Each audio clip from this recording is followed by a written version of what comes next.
நிஜமாக நடந்தது என்னவென்றால், முதல்ல உங்களுக்கு நிஜம் எப்படி தெரியும்?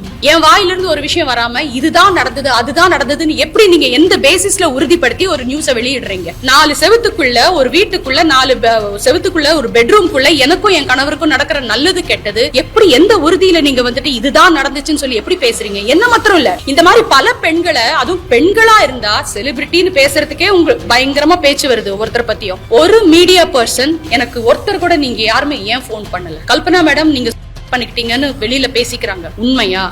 இந்த மாதிரி நடந்துச்சா? கேட்கலாமே. அஃபெக்டட் பர்சன், கன்சர்ன் பர்சன் கிட்ட டைரக்டா கேட்காம, ஐயா தயவு செஞ்சு எந்த நல்லது நீங்க வெளியில சொல்லட்டாலும் பிரச்சனை இல்ல, இப்படிங்கிறதுக்குள்ள ஒரு மனிதனுடைய வாழ்க்கையில பர்சனல் லைஃப்ல சேத்தவாரி அடிக்கிறாங்க. அதை ரிப்பேர் பண்றதுக்கு எவ்வளவு நாள் ஆகும் சார்? எவ்வளவு நாங்க கஷ்டப்படணும்? ஏன் சார் நாங்க என்ன தப்பு பண்ணோம் உங்களுக்கு? ஐயா செலிபிரிட்டிங்கிற ஒரே காரணத்தினால சேத்தவாரி அடிக்கிறீங்க.